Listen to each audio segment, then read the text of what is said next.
पूजा plastic, आपकी रसोई का भरोसेमंद साथी। कंटेनर, मसाला बॉक्स, ट्रे, जग और भी बहुत कुछ। स्वास्थ्य के लिए सुरक्षित टिकाऊ क्वालिटी के साथ पूजा प्लास्टिक, किचन का परफेक्ट पार्टनर।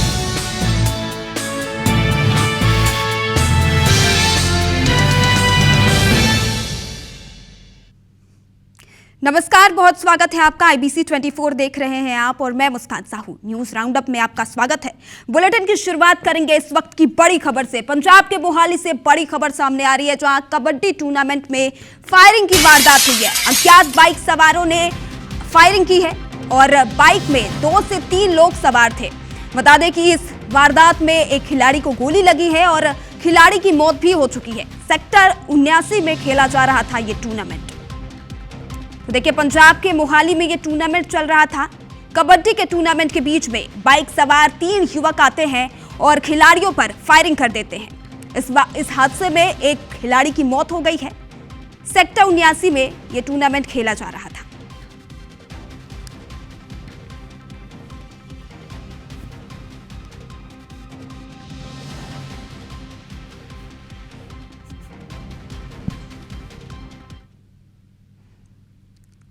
और अब खबर कश्मीर से, जहां आतंकवादियों और सुरक्षा बलों के बीच मुठभेड़ हुई है। इस मुठभेड़ में एसओजी ग्रुप का एक जवान शहीद हो गया है। उधमपुर इलाके में मुठभेड़ अभी भी जारी है। एक आतंकवादी के घायल होने की खबर सामने आई है। तो देखिए, कश्मीर की ये बड़ी खबर इस वक्त आपको बता रहे हैं। आतंकवादियों और सुरक्षा बलों के बीच मुठभेड़ जारी है। इस मुठभेड़ में एसओजी ग्रुप का एक जवान शहीद हो गया है। उधमपुर इलाके में ये मुठभेड़ अभी भी जारी है। एक आतंकवादी के घायल होने की खबर सामने आ रही है।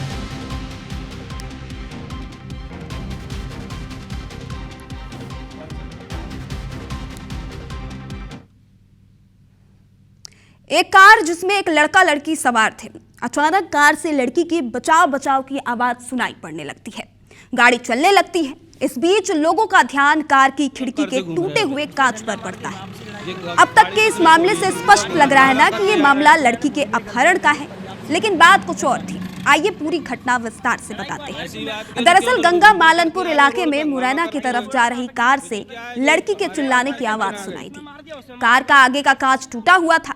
ये देखकर राहगीरों को लगा कि कोई लड़की का अपहरण करके ले जा रहा है। उन्होंने पुलिस को इसकी सूचना दे दी। इसके बाद पुलिस ने स्थिति को गंभीरता से देखते हुए मुरैना रोड पर कार को रोक लिया, जिसमें एक लड़का और एक लड़की सवार थे। जब युवक और युवती से पूछताछ किया गया तो युवक ने बताया कि लड़की उसकी गर्लफ्रेंड है। लव मैरिज की बात को लेकर दोनों में विवाद चल रहा था। युवती ने भी युवक को अपना बॉयफ्रेंड बताया है, जिसके बाद पुलिस ने समझाइश देकर दोनों ही युवक युवती को छोड़ दिया। तो कहां से आए तुम? भगे हो, तुम्हारा फोन चल रहा है बहुत देर से। पुरानी छावनी थाना क्षेत्र में डायल 100 से एक इवेंट आया था कि एक लड़का और लड़की आपस में झगड़ रहे हैं और गाड़ी की कांच तोड़ दी है। इस पर से डायल 100 में कर्मचारी जो कार्यरत हैं गाड़ी के साथ पहुंचे। उनके द्वारा लड़के से पूछताछ की गई और लड़की से भी पूछताछ की गई। उन्होंने बताया कि आपस में बॉयफ्रेंड और गर्लफ्रेंड है और लड़की ने गुस्सा होकर उस गाड़ी के शीशे तोड़ दिए और किसी तरह की पुलिस से कार्रवाई नहीं चाहिए। मामला पुलिस संज्ञान योग्य नहीं था, उनको वहीं छोड़ दिया गया। और इस बीच चौंका देने वाली खबर बीजापुर से है, जहां छात्रावास और आश्रम व्यवस्था को लेकर गंभीर सवाल खड़े हो गए। आवापल्ली स्थित पोटा केबिन आश्रम में अध्ययनरत 6वीं कक्षा की 12 वर्षीय छात्रा मनीषा सेमला की इलाज के दौरान मौत हो गई। तो वहीं गुदमा छात्रावास में रह रहे ताड़मेड़ गांव में एक बालक की भी जिला अस्पताल में इलाज के दौरान मौत हो गई। जानकारी के अनुसार मनीषा की तबीयत बिगड़ने पर पहले उसे आवापल्ली अस्पताल और फिर बीजापुर जिला अस्पताल रेफर किया गया, जहां उसकी मौत हो गई। परिजनों ने समय पर इलाज न मिलने का आरोप लगाया है। तो वहीं दूसरी ओर गुदमा छात्रावास के बालक को शनिवार से जिला अस्पताल में भर्ती किया गया था, जहां डॉक्टरों ने उसकी मौत का कारण डेंगू बताया है। दोनों घटनाओं की सूचना के बाद छात्रावास प्रशासन और स्वास्थ्य विभाग में हड़कंप मच गया है। स्वास्थ्य विभाग द्वारा मामलों की जांच की जा रही है।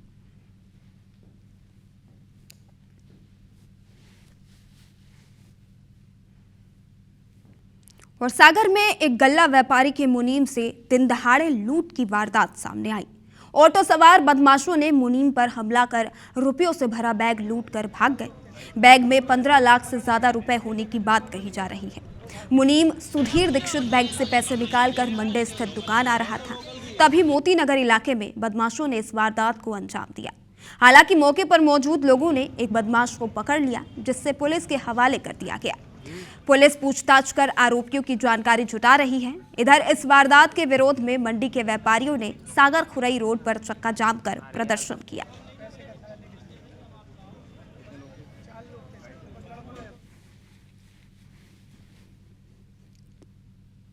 हमारे यहाँ मंडी के मुनीम है, उनके ऊपर मिर्ची से हमला करके, लाठी डंडे से हमला करके पैसे का थैला लेके। अच्छा, फिर क्या हुआ? उसके बाद सर एक लड़का पकड़ा गया, बाकी 3 फरार। कहाँ पर कैसे हुआ? यहाँ मंडी के सर नीचे, वो तो अपने बैंक से आ रहे थे, वो पीछे पीछे और आँख में मिर्ची मार दी।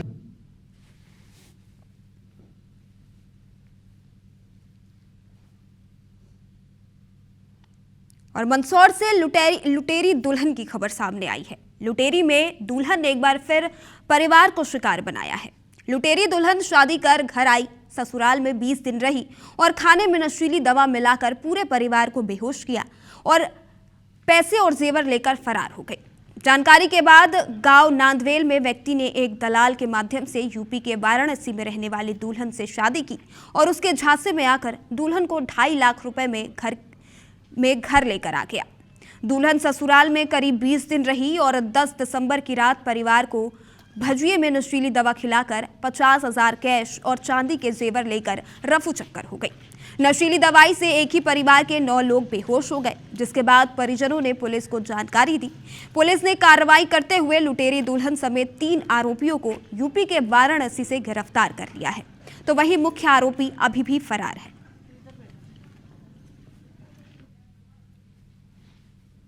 शादी करके एक महिला को लाए थे और महिला यहाँ पर भावगढ़ में रही है पत्नी बन के। उसके बाद वहाँ पर खाना बनाया घर पे और सब लोग खाए और खाना खाने से परिवार वाले बेहोश हो गए और महिला ने खाना नहीं खाया था और उस दौरान वो चुपके से घर से बाहर निकल गई थी। 3 आरोपियों को पकड़ लिया, जिसमें एक जो तथाकथित महिला लुटेरी दुल्हन कहा जाता है उन्हें भी गिरफ्तार कर लिया है। और उज्जैन के खाचरोद में रेप करने में असफल होने पर आरोपी ने 9 साल की बच्ची पर जानलेवा हमला कर दिया, जिससे 2 दिन बाद इलाज के दौरान बच्ची की मौत हो गई। पुलिस ने आरोपी को गिरफ्तार कर लिया है। दरअसल मालीपुरा की बच्ची 13 दिसंबर को दोपहर करीब 3 बजे अचानक लापता हो गई थी। बाद में उसी दिन शाम 6 बजे वो एक मकान के बाड़े में बेहोशी की हालत में मिली। वहां रहने वाले युवक ने ही उसे अस्पताल पहुंचाया, लेकिन इलाज के दौरान रतलाम में बच्ची की मौत हो गई।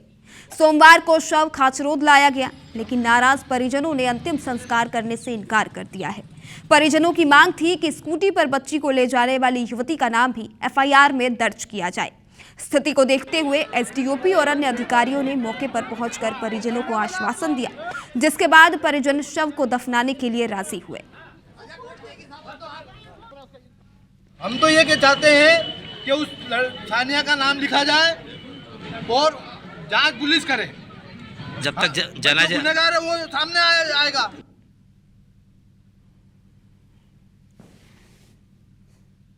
और अलीराजपुर में अवैध धर्मांतरण को लेकर आदिवासी समाज ने विशाल रैली निकालकर प्रदर्शन किया है।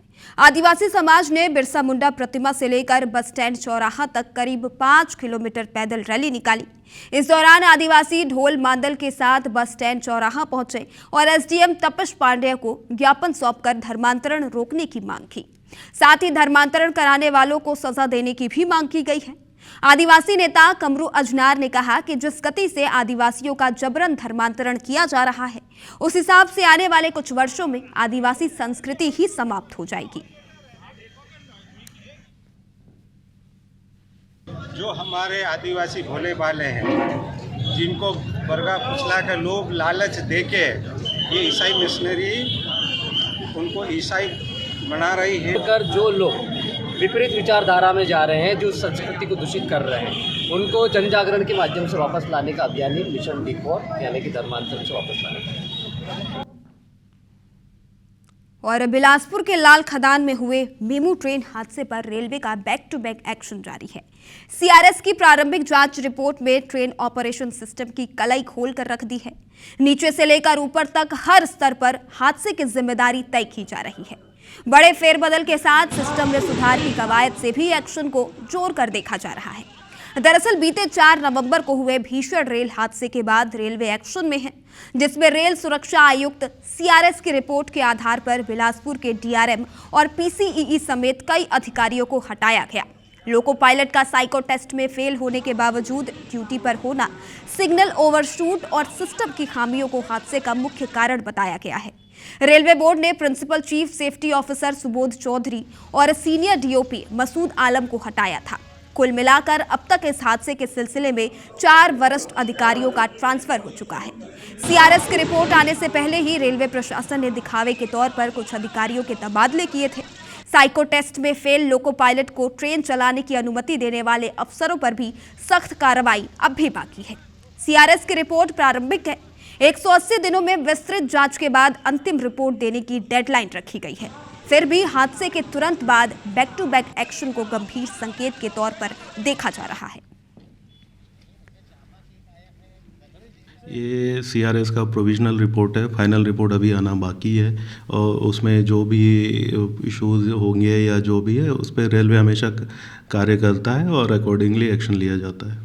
कि रेलवे हमेशा पूरा प्रयास करती है कि जो हमारी असेट्स है, जो हमारी वर्किंग है प्रॉपर रहे, हम इसमें जो निग्लिजेंस वगैरह इसको ना रहे, और ये हमेशा होता है और अभी भी हो रहा है और आगे भी होता रहेगा।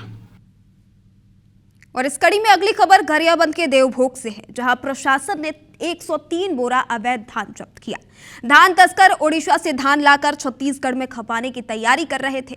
देवभोग वन परिक्षेत्र के कुहिमाल जंगल में तस्करों ने ओडिशा का धान खपाने का नया जुगाड़ बनाया था। तस्करों ने जंगल की पगडंडी को जेसीबी से ट्रैक्टर चलने लायक चौड़ा रास्ता बनाया था और ओडिशा से धान लाकर छत्तीसगढ़ के गांव में धान डंप कर रहे थे। प्रशासन की कार्रवाई से धान तस्करों में अब हड़कंप मचा हुआ है। तिवारी जी और एक है खान जी, उनके माध्यम से हम कार्रवाई के लिए पहुंचे तो वहां तकरीबन 100 पैकेट जो है अवैध धान डंपिंग हुआ था। ग्रामीणों के द्वारा पूछताछ किया गया तो ग्रामीणों के द्वारा यह बताया गया कि ये जो धान है वो जो है उड़ीसा का है और ट्रैक्टर के माध्यम से उसको छत्तीसगढ़ बॉर्डर मिलाया जा रहा था और किसी ने भी माल का अपना होना जो है स्वीकार नहीं किया गया। इस अवस्था में हमने लवारिस अवस्था में उसको जो है जब्ती बनाया गया है। और कटनी के रीठी विकास खंड के सामुदायिक स्वास्थ्य केंद्र में महिला नसबंदी शिविर आयोजित किया गया। इस शिविर में गंभीर अव्यवस्थाएं देखने को मिली। एक महीने में 35 महिलाओं की नसबंदी की जगह 55 महिलाओं की नसबंदी कर दी गई। सीमित स्टाफ में ही नसबंदी की गई। नसबंदी के बाद महिलाओं को जमीन पर लेटाया गया। मरीजों को ले जाने के लिए स्ट्रेचर और व्हील चेयर तक उपलब्ध नहीं कराए गए, जिसके चलते परिजनों को महिलाओं को गोद में उठाकर या सहारा देकर ले जाना पड़ा। मामला सामने आने के बाद जिला पंचायत सदस्य माला मौसी मौके पर पहुंची और कड़ा विरोध जताया। बैठा रहता है और जब फोन जाएगा किसी मरीज का या किसी आपस वाले का, तभी फोन उठाता है, आ जाएगा भांजते हुए।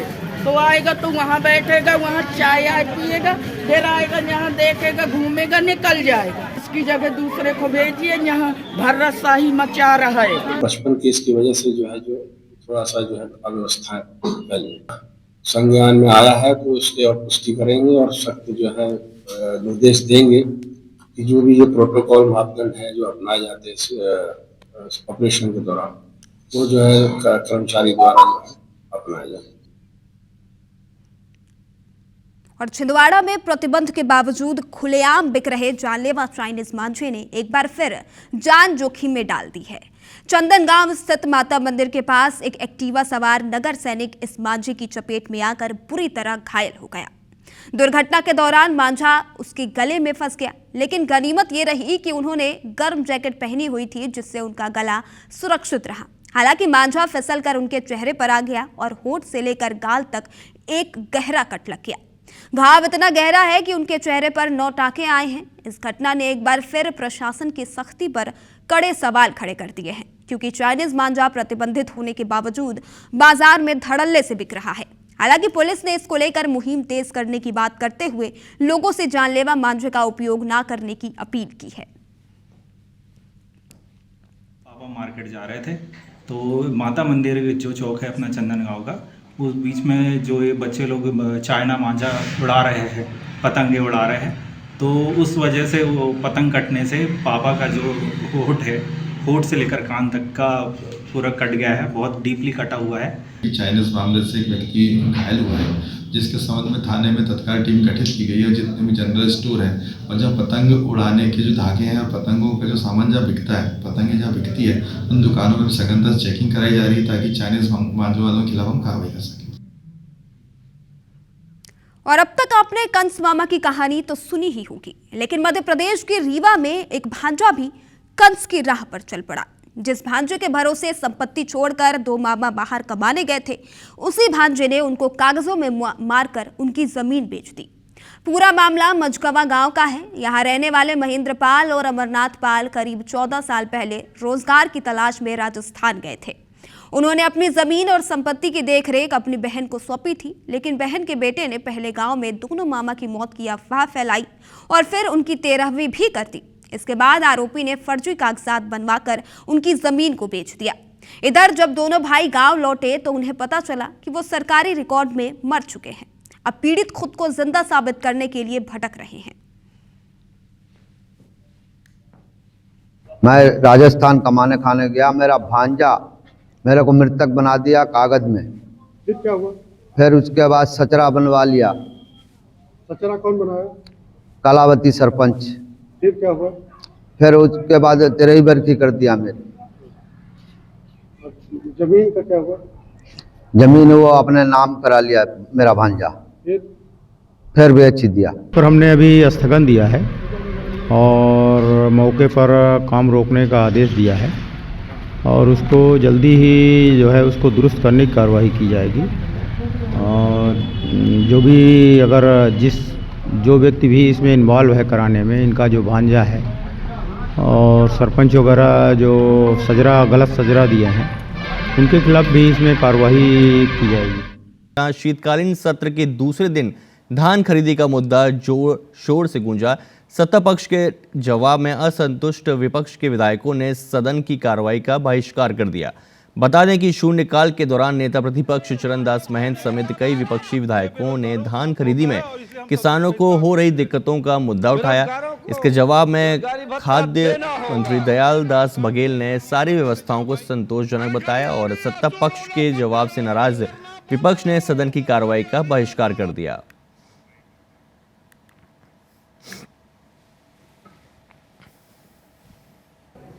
दिन भर की आज की कार्रवाई से बहिष्कार करते हैं और किसानों को जो परेशानियां हो रही धान के बेचने में, पहुंचाने में, वहां तक टोकन से अगर शुरू करें, टोकन जितना चाहिए, जितनी जल्दी उनको धान बेचने की तैयारी है, उतनी जल्दी धान खरीदी नहीं जा रही है।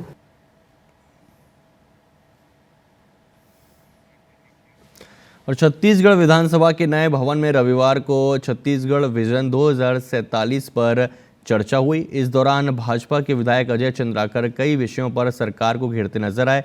इस पर नेता प्रतिपक्ष चरणदास महंत ने कहा कि मैं अजय चंद्राकर को धन्यवाद देता हूं, सदन में हमारी गैर मौजूदगी की कमी नहीं होने दी। अजय चंद्राकर पहले से सेट हैं, कल ही सेटिंग नहीं हुई है।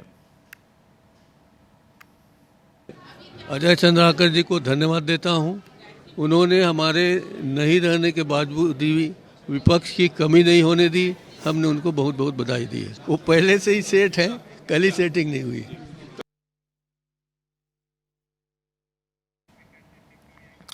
जवाब में मंत्री केदार कश्यप ने कहा कि अजय चंद्राकर ने अपनी बातों के साथ कई सुझाव दिए हैं। कांग्रेस को देश और प्रदेश से कोई मतलब नहीं है। कांग्रेस की सृष्टि सिर्फ गांधी परिवार है। जब अवसर दिया जाता है तो भाग जाते हैं। अजय चंद्राकर जी ने कहा और अजय चंद्राकर जी ने सुझाव भी दिए। कांग्रेस पार्टी तो इस तरीके से हो गई है कि उनके पास में कोई मुद्दा ही नहीं है, वो बोल ही नहीं सकते। छत्तीसगढ़ विधानसभा के शीतकालीन सत्र के पहले दिन विजन 2047 की विशेष चर्चा कांग्रेस पार्टी ने बहिष्कार किया। इस पर सत्ता पक्ष ने तीखा तंज कसते हुए कहा कि प्रदेश की जनता इस पलायन और विचार के लिए कांग्रेस को माफ नहीं करेगी।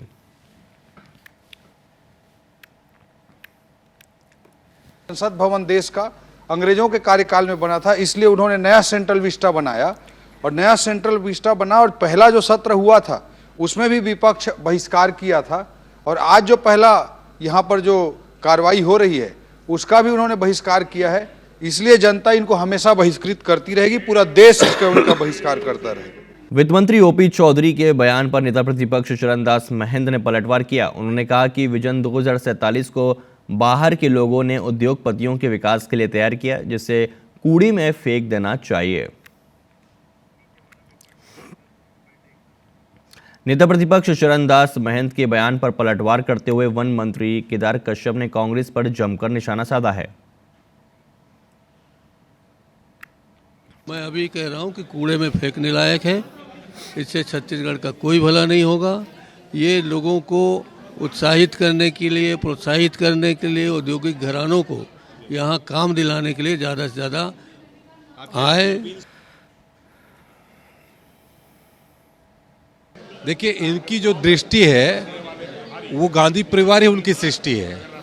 विजन हमारा जब 2047 में, जब 22 वर्षों के बाद में हमारा छत्तीसगढ़ किस स्वरूप में हो, इसके लिए जो हमारे प्रदेश के यशस्वी मुख्यमंत्री जी ने जो विजन बनाया है उस पर भी इनका कोई रोल नहीं है और उसके कारण से इन्होंने इस बात का बॉयकॉट किया है।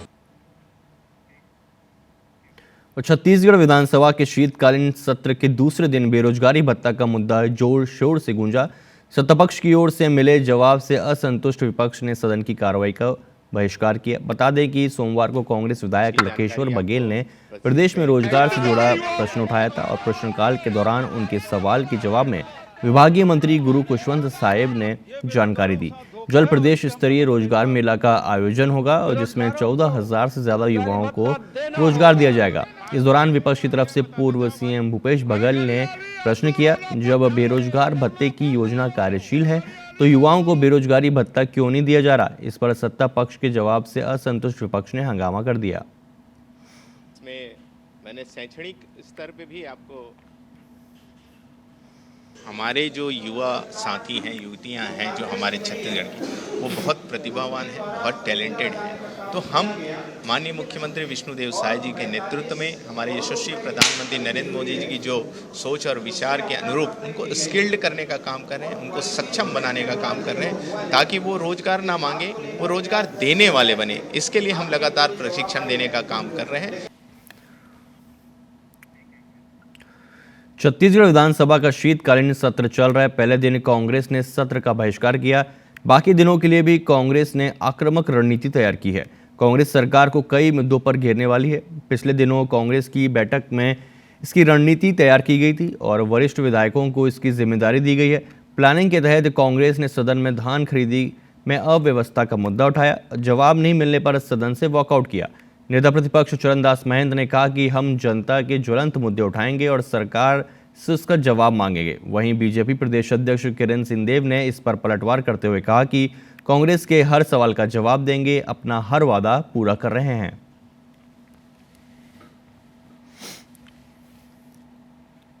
बिजली देने की शासन का ये वादा भी झूठा है और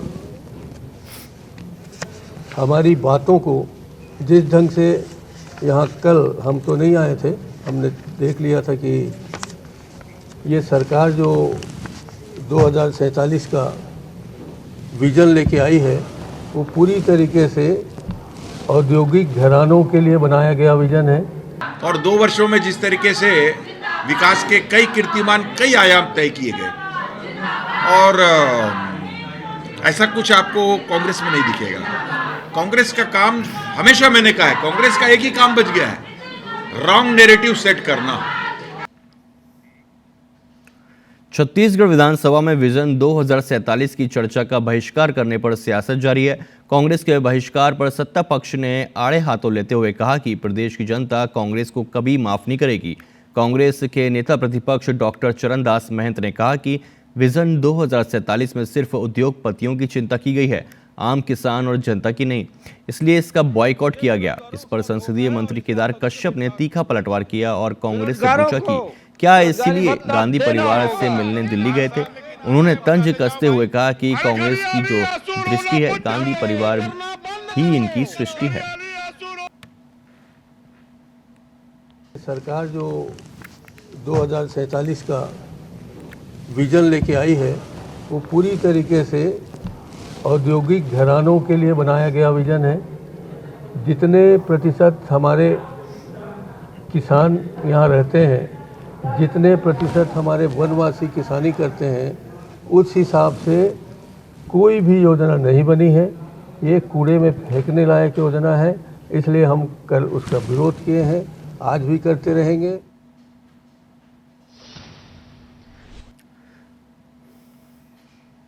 शीतकालीन सत्र की शुरुआत हुई और जो ऐतिहासिक पल था उस पर पूरा विपक्ष वॉकआउट करके गया हुआ था। विजन 2047 पर चर्चा में शामिल नहीं हुआ। आज नेता प्रतिपक्ष ने बयान दिया कि ये जो बना है नीति वो कहीं से भी प्रदेश के लोगों के लिए हित में नहीं है। ये दूर से दूरबीन देख करके और दूर के उद्योगपतियों को फायदा पहुंचाने वाली नीति है, इसलिए हमने इसका विरोध किया। क्या कहेंगे? तो क्या इसीलिए वो गांधी परिवार से मिलने गए थे? देखिए, इनकी जो दृष्टि है वो गांधी परिवार ही उनकी सृष्टि है और पूरी तरीके से ये छत्तीसगढ़ में इनका कोई योगदान नहीं है। न यहाँ के चिकित्सा, न शिक्षा, न आर्थिक दृष्टि, न किसी भी प्रकार की इनका कोई योगदान नहीं है। आप लोगों ने कहा कि इसके लिए प्रदेश की जनता विपक्ष को कभी माफ नहीं करेगी।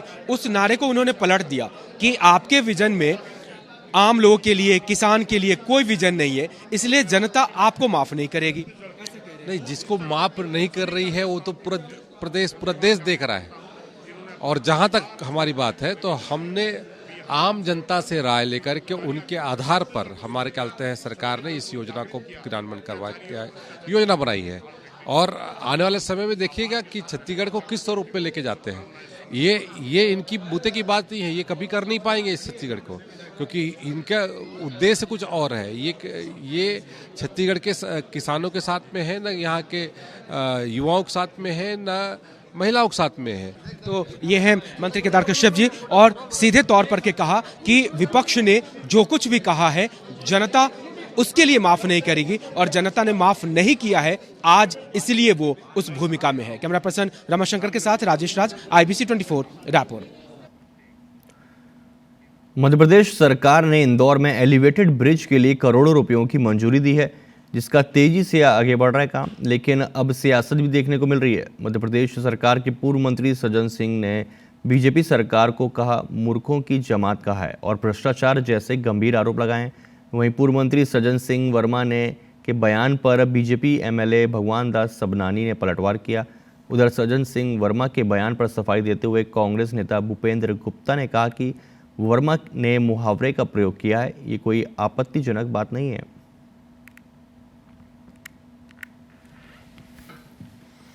6 साल पहले मैंने मंजूर किया था, जब मैं PWD मिनिस्टर था। एलिवेटेड ब्रिज 6.5 किलोमीटर का था।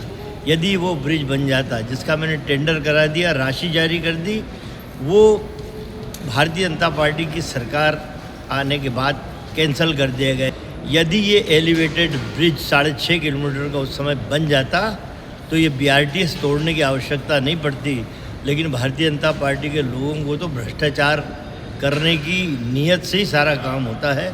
मैं इंदौर की जनता से आग्रह करता हूँ कि इन मूर्खों की जमात से इंदौर को कब निजात दिलाओगे।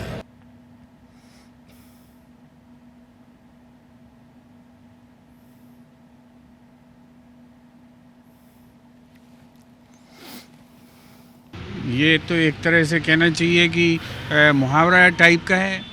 इसमें आपत्तिजनक सिर्फ ये है कि आपके किए कामों के कारण ये शब्द प्रयोग हो रहा है। मध्य प्रदेश सरकार ने कारम डैम बनाया, ऐसा डैम बनाया जिसको सरकार को खुद तोड़ना पड़ा। तो ये बुद्धिमानी का काम है कि गैर बुद्धिमानी का काम है?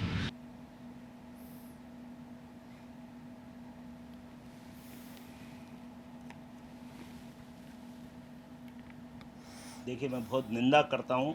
जैसा आदमी होता है वैसा ही दूसरों के रूप में उसको देखता है।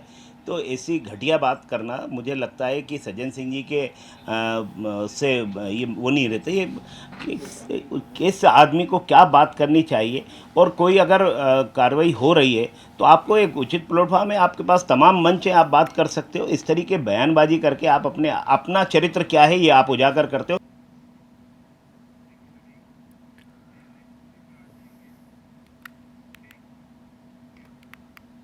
और दिल्ली में वोट चोर गद्दी छोड़ रैली के बाद मध्य प्रदेश कांग्रेस के बड़े नेताओं की बैठक हुई। बैठक में प्रभारी हरीश चौधरी, जीतू पटवारी, उमंग सिंगार के अलावा पूर्व मुख्यमंत्री दिग्विजय सिंह शामिल रहे, जिसमें तय हुआ कि कांग्रेस वोट चोरी को रोकने के लिए आउटरीच कार्यक्रम चलाएगी। इसके तहत कांग्रेस बूथ से बूथ के बीच पदयात्रा निकालेगी। कांग्रेस की ये कोशिश घर बैठे कार्यकर्ताओं को चार्ज करना और जनसंपर्क बढ़ाने के तौर पर देखा जा रहा है। हालांकि कांग्रेस के इस पदयात्रा की तारीख का ऐलान नहीं हुआ है, लेकिन माना जा रहा है कि नए साल के पहले महीने में पदयात्राएं शुरू हो जाएंगी। कांग्रेस नेता भूपेंद्र गुप्ता ने कहा कि पार्टी की सेहत के लिए ये फॉर्मूला बेहद जरूरी था। उधर बीजेपी कांग्रेस के इस फॉर्मूले पर तंज कस रही है। जब तक हम आउटरीच के कार्यक्रम नहीं करेंगे, एक दूसरे से कनेक्ट लोगों को नहीं करेंगे, तब तक जो है बूथ पर हमारी जो है पकड़ मजबूत नहीं होगी। जो बूथ पर जो हेरा फेरी करते हैं, शाम 5 बजे के बाद जो लूटने के उपक्रम भारतीय जनता पार्टी के लोग करने में सफल हो जाते हैं, वो सारी चीज़ों को रोकना है तो आउटरीच के कार्यक्रम करना पड़ेंगे। इस संदर्भ में जो है ये उनकी बहुत अच्छी, उन्होंने जो पदयात्रा एक बहुत बड़ा इंस्ट्रूमेंट है। संगठन में भी जहाँ जहाँ चरण बड़े संतन के वहाँ जो कहा जाता है वही स्थिति इनके साथ है। राहुल गांधी जी के सलाहकार हैं, मुख्य सलाहकार हैं, तो कांग्रेस कैसे पतन पे जा सकती है इसकी पूरी सलाह दिग्विजय सिंह जी देते हैं। दिग्विजय सिंह जी जिस रूप में राजनीति के खिलाड़ी हैं तो वो बाकी किसी को आने नहीं देंगे। आगे पीछे उनका गोल जो होगा वो अपने पुत्र को स्थापित करना होगा। छत्तीसगढ़ पुलिस विभाग में जारी कांस्टेबल और ट्रेड भर्ती प्रक्रिया को लेकर विवाद और आरोपों का दौर चल रहा है। इसी बीच गृह मंत्री विजय शर्मा ने 100% पार्षदी सिस्टम का दावा करते हुए एक QR कोड जारी कर दिया है। उन्होंने कहा कि इसे स्कैन कर कोई भी चयनित उम्मीदवार की पूरी लिस्ट को एक्सेस कर सकता है और अगर कोई भी व्यक्ति किसी भी तरह की अनियमितता या भ्रष्टाचार का सबूत पेश करता है तो वो सामना करने को तैयार है। गृह मंत्री ने कहा कि पूरी भर्ती प्रक्रिया को UPSC की तरह पारदर्शी बनाया गया है। फिजिकल टेस्ट के समय मिले मार्क्स पर खुद अभ्यर्थी के हस्ताक्षर हैं और लिखित परीक्षा में भी वो मार्क्स मिल रहे हैं, वो भी उम्मीदवार को पता है। इसके बाद कोई दावा करे कि गड़बड़ी हुई है तो वो सुनने को तैयार हैं।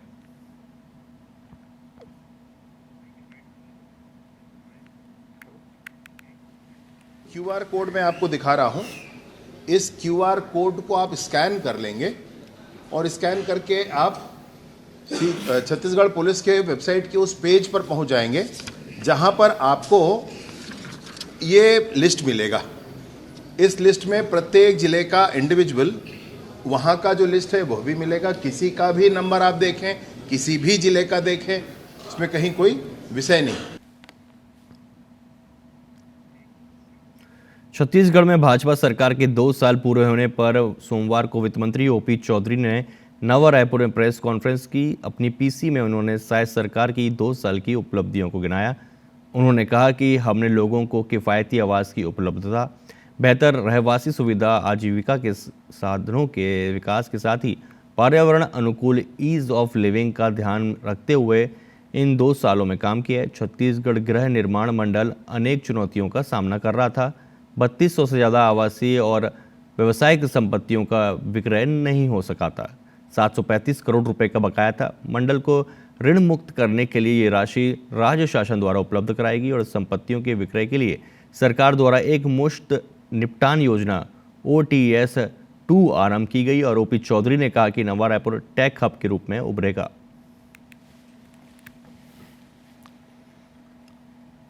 वो OTS 2 की योजना थी, वन टाइम सेटलमेंट की योजना थी, जो 19 जनवरी 2025 को हमारे कैबिनेट में लाया गया। उसके प्रस्ताव को विभाग के द्वारा और आदरणीय मुख्यमंत्री जी की अध्यक्षता में निर्णय लिया गया कि वन टाइम सेटलमेंट की स्कीम हाउसिंग बोर्ड में लाया जाएगा और 5 वर्ष से अधिक समय से अविकृत संपत्तियों के मूल्य में 30% तक छूट। दिल्ली के रामलीला मैदान में रविवार को कांग्रेस की महारैली हुई, जिसमें प्रियंका गांधी ने EVM की जगह बैलेट पेपर से वोटिंग कराने की मांग की, जिस पर छत्तीसगढ़ के डिप्टी CM विजय शर्मा ने निशाना साधते हुए कहा कि कांग्रेसी खुद काम नहीं कर पाते हैं और जनता के बीच EVM पर उंगली उठाते हैं। अगर EVM गलत है तो फिर कांग्रेस को कोई नहीं सुधार सकता। जब खुद जीत जाते हैं तो EVM सही हो जाता है और हार जाते हैं तो गलत।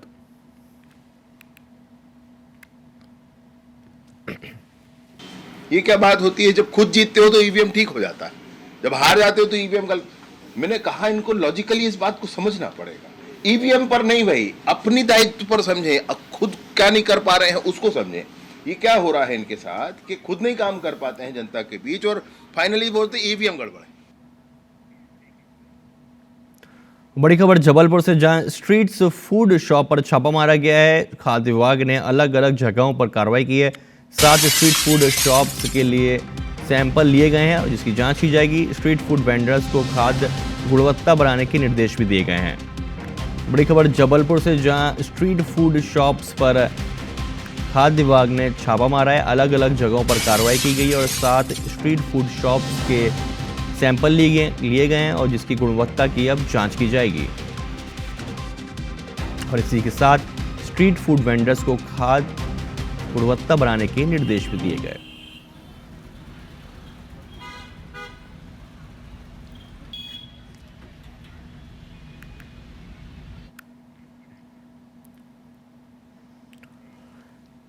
जबलपुर के कुंडम में धर्मांतरण का मामला सामने आया। यहां एक घर में चंगाई सभा के नाम पर आदिवासियों को एकत्रित किया गया। मामले की जानकारी लगने पर बजरंग दल के कार्यकर्ता मौके पर पहुंच गए, जिससे वहां अफरा तफरी मच गई। कार्यकर्ताओं को देखकर चंगाई सभा में शामिल लोग गोलमोल जवाब देते हुए भागने लगे। बजरंग दल कार्यकर्ताओं ने मामले में कार्रवाई की मांग को लेकर अब कुंडम थाने में शिकायत का आवेदन दिया है और उनका आरोप है कि दीपा और राजेंद्र कोल किराए का कमरा लेकर यहां के आदिवासियों को बरगला रहे हैं।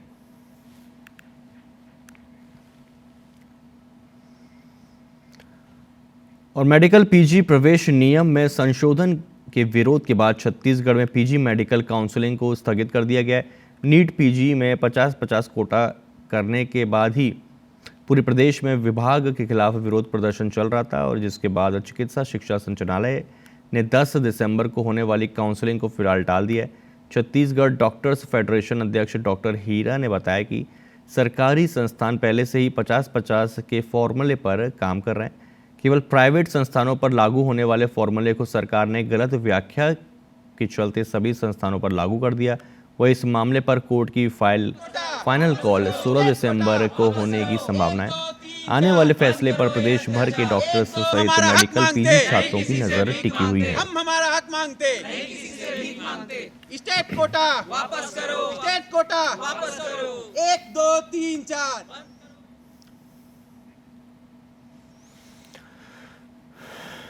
कि सीधा जो नुकसान है वो यहीं के छात्रों का है जो यहाँ के मेडिकल कॉलेज से पढ़ाई कर रहे हैं, क्योंकि उनको बॉन्ड सेवा करना है 2-2 साल। ऐसे एरिया में जहाँ सड़क नहीं बनी है वहाँ पे डॉक्टर्स पहुँच गए हैं, वैसे जो एरिया में जाके आप सेवा दे रहे हो उसके बाद आप 25 लाख की प्रॉपर्टी वाला भी रूल है यहाँ पे। 25 लाख की प्रॉपर्टी गिरवी करके आओगे तब आप पीजी काउंसलिंग में पार्टिसिपेट कर पाओगे। सरकार से ही मांग है कि सीटों को जो है फिर से पुराने नियमों को वापस लाया जाए और पुनः काउंसलिंग को जितना जल्दी हो सके कराया जाए। क्योंकि ऑल इंडिया का काउंसलिंग रुक नहीं रहा है, वो चल रहा है और हमारा स्टेट का काउंसलिंग रुक रहा है, इसमें बच्चों को जो है बहुत नुकसान हो रहा है। तो मेरा माननीय महोदय जी से, मंत्री जी से यही निवेदन है कि जितना जल्दी हो सके इसमें इंटरवीन करिए। बहुत ज़्यादा दिक्कत होगी। बॉन्ड ऑलरेडी 2+2 4 है, रिलैक्सेशन नहीं है, बॉन्ड अमाउंट बहुत ज़्यादा है। इतने डिसएडवांटेजेस में कभी कोई अब एमबीबीएस में सीट बिल्कुल भी नहीं लेगा छत्तीसगढ़ में। सोचेगा 4 बार लेने से पहले कि सीजी में स्टेट मेरे को सीट लेनी है कि नहीं। स्टेट अब कॉलेज से भी पीजी करने के लिए 100 बार सोचते हैं कि डीएनबी ले लेते हैं, क्योंकि बॉन्ड अमाउंट इतनी ज़्यादा है और बॉन्ड इतना ज़्यादा है। तो अगर ऐसा ही हाल रहा। और खबर जबलपुर से है, जहां नागरिक उपभोक्ता मंच नाम के संगठन ने बिजली कंपनियों पर बड़ा आरोप लगाया। बता दें, केंद्र सरकार ने सितंबर में हुई जीएसटी कटौती के दौरान कोयले पर लगने वाला 400 रुपये प्रति टन का सेस भी हटा दिया था, जिससे बिजली कुछ सस्ती होने की उम्मीद जागी थी।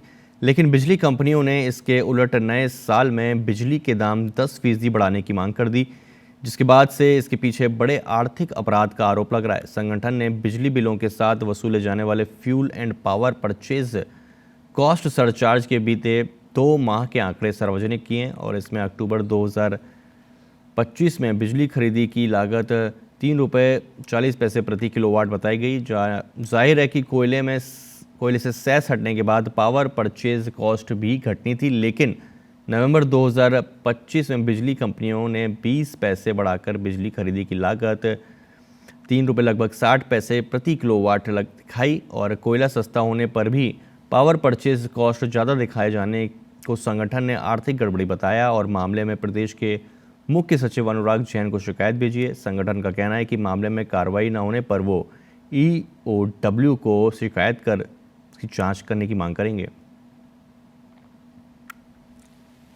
बिजली का उत्पादन जब ज़्यादा होता है तो बिजली खरीदी बाहर से जो खरीदी जा रही वो कम हो जाती है, लेकिन हो क्या गया, उल्टा हो गया। यहाँ पर अक्टूबर महीने में बिजली खरीदी बढ़ गई और नवंबर में और भी बढ़ गई। इसकी जांच उच्च स्तरीय होना चाहिए। यदि 15 दिन के भीतर राज्य सरकार यदि जांच नहीं करती है तो हम लोगों ने ये तय किया है कि इस पूरे मामले को हम EOW को सौंप देंगे। लगभग 10% इन्होंने विद्युत दरों में बढ़ाने की तैयारी भी कर ली है। तो एक तरफ तो जहाँ पे आपके विद्युत उत्पादन में सरकार ने जो छूट दी है, कोयले में सेस की छूट मिली है, उससे कहीं ना कहीं आप में उत्पादन का जो खर्च आता है उसमें कमी हो रही है। तो आप उसको बढ़ाने का किस हिसाब से सोच सकते हैं? बड़ी खबर रायपुर से, जहां बदमाशों के अड्डे पर बुलडोजर एक्शन जारी है। कुशालपुर पहाड़ी तालाब में एक गैंगवार हुआ था। पान ठेले में जमा होते थे बदमाश और पान ठेले पर भी बुलडोजर चलाया गया। बदमाशों की गैंग ने चाकूबाजी की थी। चाकूबाजी में युवक गंभीर रूप से घायल है, इलाज जारी है। पुलिस ने एक बदमाश को गिरफ्तार भी किया है। सुमन हमारे साथ मौजूद है। सुमन, कल एक बड़ा गैंगवार हुआ था कुशालपुर इलाके में और आज बड़ी कार्रवाई। बिल्कुल रनौता, मैं बता दूं कि आपको कि IBC 24 ने प्रमुखता से इस विषय को दिखाया था, क्योंकि कुशालपुर इलाके में आम लोगों की मौजूदगी के बीच बदमाशों के हौसले इतने बुलंद थे कि वहां पर उन्होंने चाकूबाजी की। इस विषय को IBC 24 ने दिखाया। अब आज प्रशासन जागा है। उस पान ठेले पर एक्शन हुआ है, बुलडोजर एक्शन हुआ है, जहां बदमाशों का हमेशा जमावड़ा रहता था। इलाके के लोग शिकायत कर करके परेशान थे, मगर कोई कार्रवाई इसमें नहीं हुई। पूरी घटना में भी ये बड़ी बात सामने आई थी कि पुलिस भी देर से पहुंची थी और इलाके में काफी देर तक जो है लहूलुहान स्थिति में घायल लोगों को मारा पीटा गया था, जिससे आम लोग डरे हुए थे। और इस पूरे मामले में जो इलाके की जो पार्षद हैं सरिता दुबे, उन्होंने इस मामले में शिकायत भी रायपुर के SSP को दी है और जो फरार बदमाश हैं इस पूरी घटना में, उन्हें पकड़ने की मांग की गई है। इस घटना में एक युवक को गिरफ्तार किया गया है और एक युवक गंभीर अवस्था में एम्स अस्पताल में एडमिट कराया गया है। जो पूरा विवाद था वो नशे के लिए रुपए मांगने, वसूली करने को लेकर था। बदमाश के दो गुट इसी बात को लेकर आपस में भिड़े, जिसका CCTV फुटेज भी IBC 24 ने दिखाया। और इलाके की पूरी स्थिति देखने के बाद, ये पूरा मामला प्रकाश में आने के बाद आज बुलडोजर एक्शन और SSP से शिकायत और इस पूरे मामले में जो बाकी फरार बदमाश हैं उन पर कार्रवाई का इंतजार। जी सुमन, ये गैंगवॉर के खिलाफ ये बुलडोजर एक्शन बहुत जरूरी था। फिलहाल धन्यवाद पूरी जानकारी के लिए।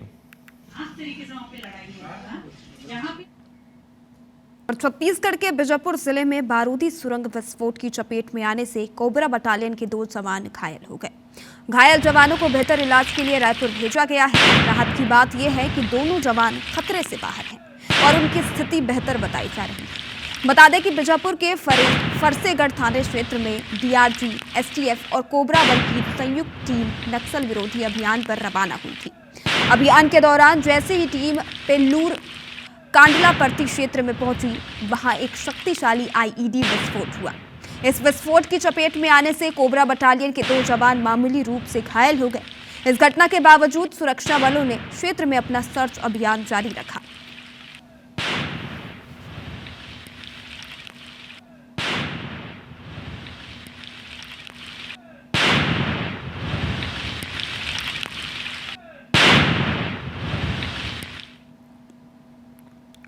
उपभोक्ताओं को बेहतर सेवा देने के उद्देश्य से स्मार्ट मीटर लगाने की योजना सरगुजा संभाग में बेहद सुस्त नजर आ रही है। आलम यह है कि पहले जून 2025 तक 100% स्मार्ट मीटर लगाने का लक्ष्य था, जिसे बढ़ाकर 2026 कर दिया गया है, मगर अब भी संभाग में महज 22% स्मार्ट मीटर ही लगाए जा सके हैं। हैरत की बात तो यह है कि कई जिलों में ये आंकड़ा बेहद कम या ना के बराबर है, जिससे आशंका है कि विभाग अब नए तय समय सीमा तक भी ये काम शायद ही पूरा कर सकेगा। और ये इसलिए क्योंकि अधिकारी सुस्ती में हैं। योजना के तहत संभाग भर में 7,79,970 स्मार्ट मीटर लगाए जाने हैं, जिनमें अब तक महज 1,79,689 मीटर ही लग सके हैं।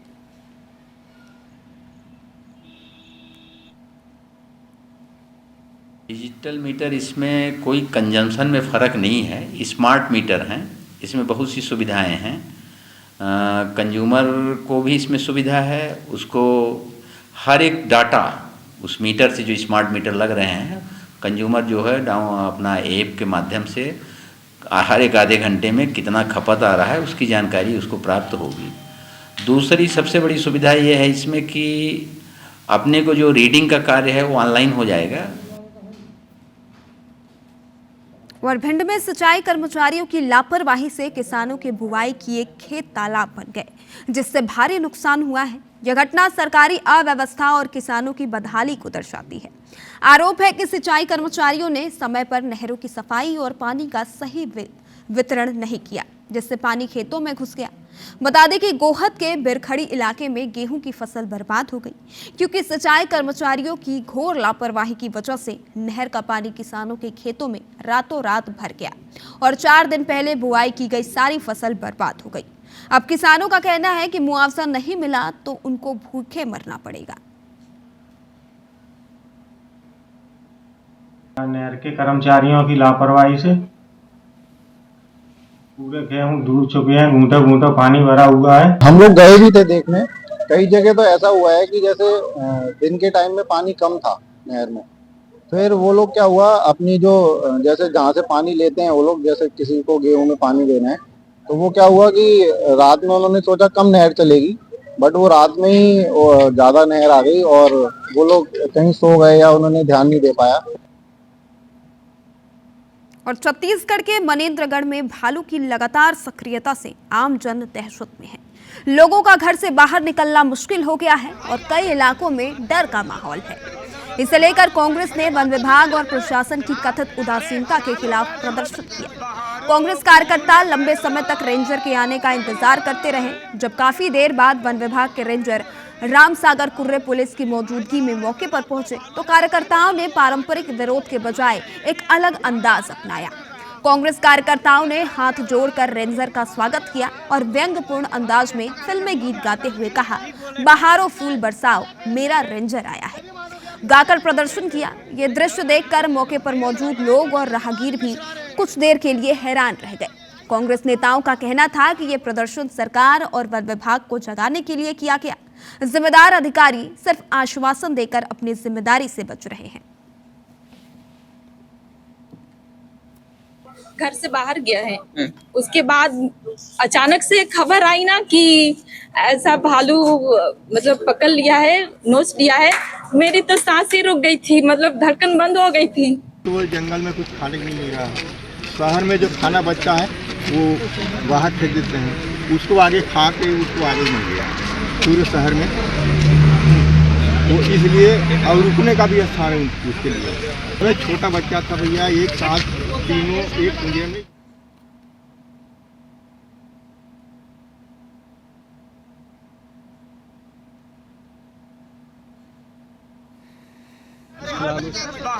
पर ये चाहते हैं कि संबंधित के खिलाफ कार्रवाई, इसके संबंध में उच्च अधिकारी को सूचना दी जाएगी, बाकी जैसा निर्देश मिलेगा फिर कार्रवाई होगी।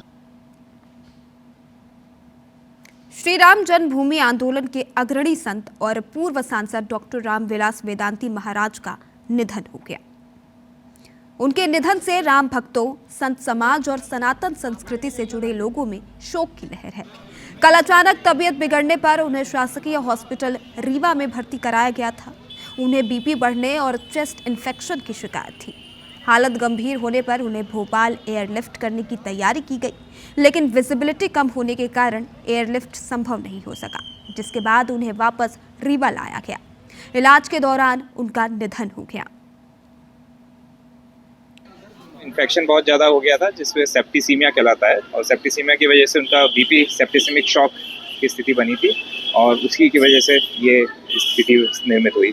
परंतु समस्त प्रयासों के उपरांत भी उनको हम लोग बचा नहीं पाए, जिसका हम लोगों को अफसोस है।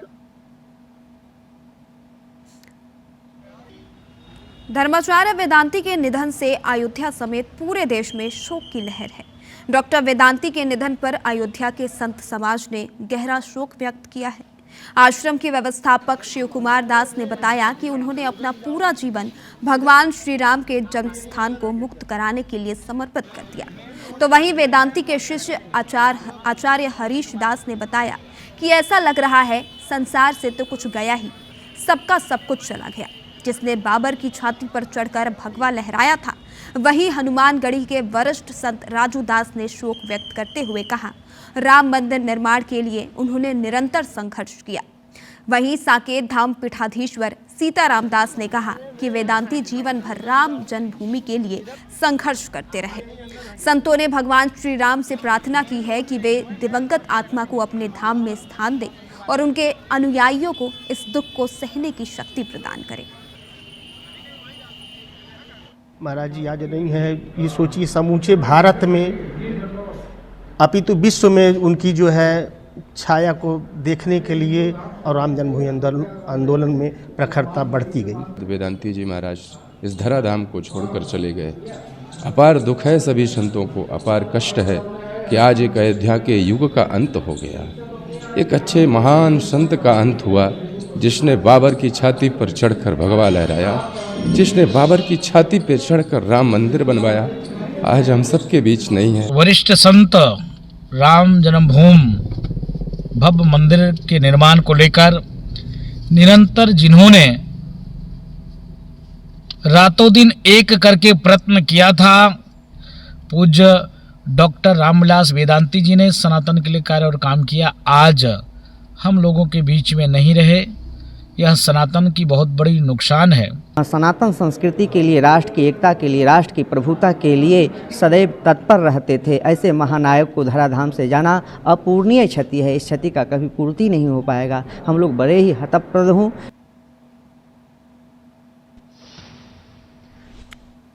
और पूर्व सांसद डॉक्टर रामविलास दास वेदांती के निधन के बाद उनका पार्थिव शरीर अयोध्या पहुंच चुका है। राम मंदिर आंदोलन के पुरोधा है पूर्व सांसद डॉक्टर रामविलास दास वेदांती।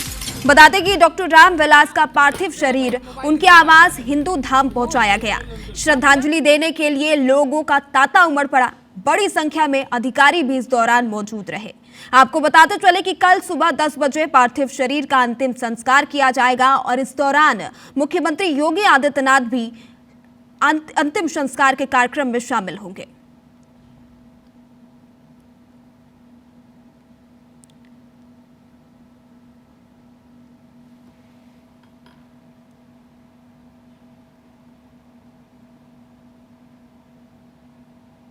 और जबलपुर के कुंडम में धर्मांतरण का मामला सामने आया है।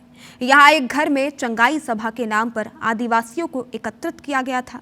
मामले की जानकारी लगने पर बजरंग दल के कार्यकर्ता मौके पर पहुंच गए, जिससे वहां अफरा तफरी का माहौल बन गया। कार्यकर्ताओं को देखकर चंगाई सभा में शामिल लोग गोलमोल जवाब देते हुए भागने लगे।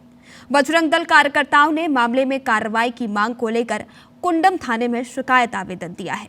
उनका आरोप है कि दीपा और राजेंद्र कोल किराए का कमरा लेकर यहां के आदिवासियों को बरगला रहे हैं। और अब खबर सूरजपुर से, जहां खुई वन परिक्षेत्र में एक बाघ की संदिग्ध हालत में मौत हो गई। बाघ के शरीर पर चोट के निशान हैं, जिससे बाघ पर हमले की आशंका जताई जा रही है। घटना के बाद वन विभाग में हड़कंप मच गया। पूरे मामले की जांच शुरू कर दी गई है। पोस्टमार्टम रिपोर्ट में ही मौत का खुलासा हो पाएगा।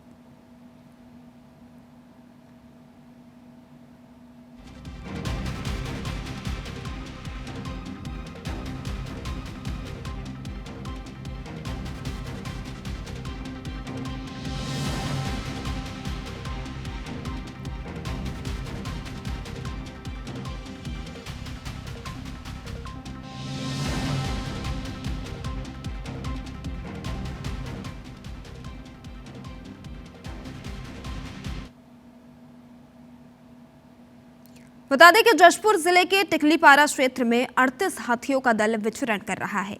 बताया जा रहा है कि हाथियों का ये दल ओडिशा के सुंदरगढ़ जिले से क्षेत्र में पहुंचा है।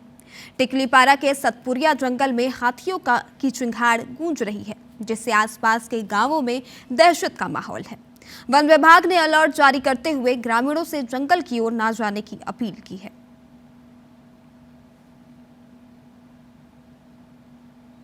तो वहीं मनेंद्रगढ़ के रिहायशी इलाकों में भालुओं ने आतंक मचाया है।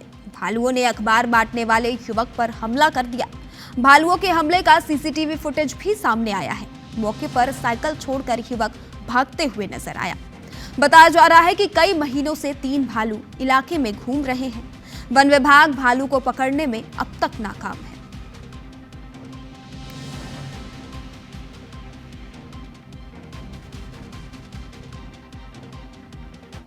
और ग्वालियर में संगीत के महाकुंभ में तानसेन समारोह की शुरुआत हो चुकी है। मुख्यमंत्री डॉक्टर मोहन यादव ने वर्चुअली इस कार्यक्रम में जुड़कर इसका शुभारंभ किया, जिसमें मंत्री धर्मेंद्र सिंह लोधी, मंत्री प्रद्युम्न सिंह तोमर समेत कई बड़ी हस्तियां मौजूद रही। इस कार्यक्रम की शुरुआत में हरि कथा, मिलाद, शहनाई वादन और चादर पोशी की गई। इस दौरान विश्व विख्यात शास्त्रीय गायक पंडित राजा कार्ले को साल 2024 और सुप्रसिद्ध संतूर वादक पंडित तरुण भट्टाचार्य को साल 2025 के राष्ट्रीय तानसेन अलंकरण से सम्मानित किया गया। तो वहीं मंडलेश्वर की साधना परमार्थिक संस्थान समिति को साल 2024 और ग्वालियर की रागायन संगीत समिति को साल 2025 का राजा मानसिंह तोमर सम्मान दिया गया। मुख्यमंत्री डॉक्टर मोहन यादव ने वर्चुअली जुड़कर सभी सम्मानित संगीत साधकों को बधाई दी।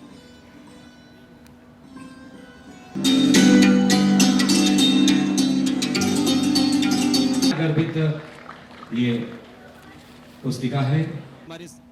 गायक रहे, उनसे भी हमने सीखा, जो संस्कार लिए उसका एक गौरव है ये। और मध्य प्रदेश शासन ने इसको हमें सम्मान देकर इसकी एक प्रशस्ति दी है। तानसेन समारोह का 101वां संस्करण यहाँ पर शुरू हुआ है और तानसेन समारोह का अपना महत्व है। भारतीय संस्कृति में संगीत की जो गौरवशाली परंपरा रही है उसको प्रकट करने का तानसेन समारोह एक सशक्त माध्यम है। गीत सम्राट तानसेन, सुरों के सूरज, आपके सुर और तान ने भारतीय संगीत को अनंत आभा प्रदान की है। संगीत नगरी ग्वालियर आज पुनः इस कार्यक्रम से गौरवान्वित हो रही है। मैं थोड़ी क्षमा चाहता हूँ, समय के कारण से मैं वहां नहीं उपस्थित हो पा रहा हूँ, लेकिन मैं ये मान के चल रहा हूँ आभासी रूप से भी मैं आपके बीच उपस्थित हूँ। राजधानी रायपुर में सर्व समाज महासम्मेलन का आयोजन किया गया। नीलकंठ सेवा संस्थान के इस आयोजन में भारतीय जनता पार्टी के वरिष्ठ नेता पवन साय भी शामिल हुए। अलग अलग समाज के प्रमुखों और संतों ने इस कार्यक्रम में हिस्सा लिया। आयोजकों के मुताबिक कार्यक्रम का उद्देश्य सनातनियों में वैचारिक मतभेद को खत्म करके एकता के भाव को जागृत करना है।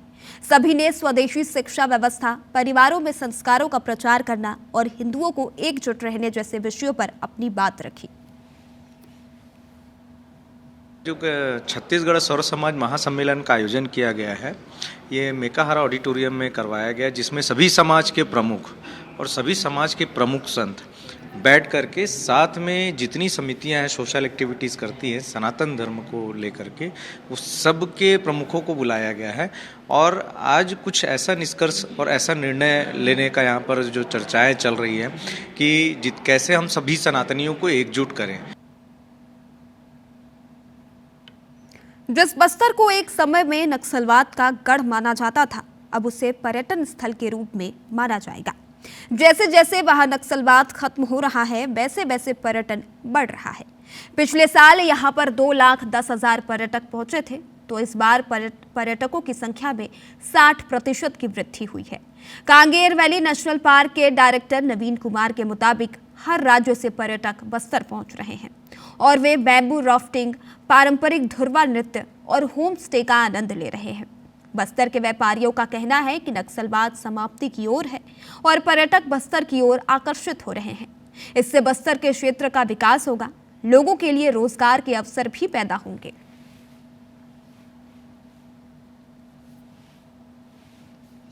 इस साल एक पॉजिटिव न्यूज़ ये है कि लास्ट नवंबर का और इस साल नवंबर का अगर हम लोग डाटा कंपेयर करें तो उसमें से 60% मतलब 60% हमें बढ़ोतरी मिला है। तो उस जैसे बस्तर का एक अच्छा पहचान और एक अच्छा आइडेंटिटी बन रहा है नक्सलिज्म ख़त्म होते हुए, तो इसका फ़ायदा पर्यटन को मिल रहा है।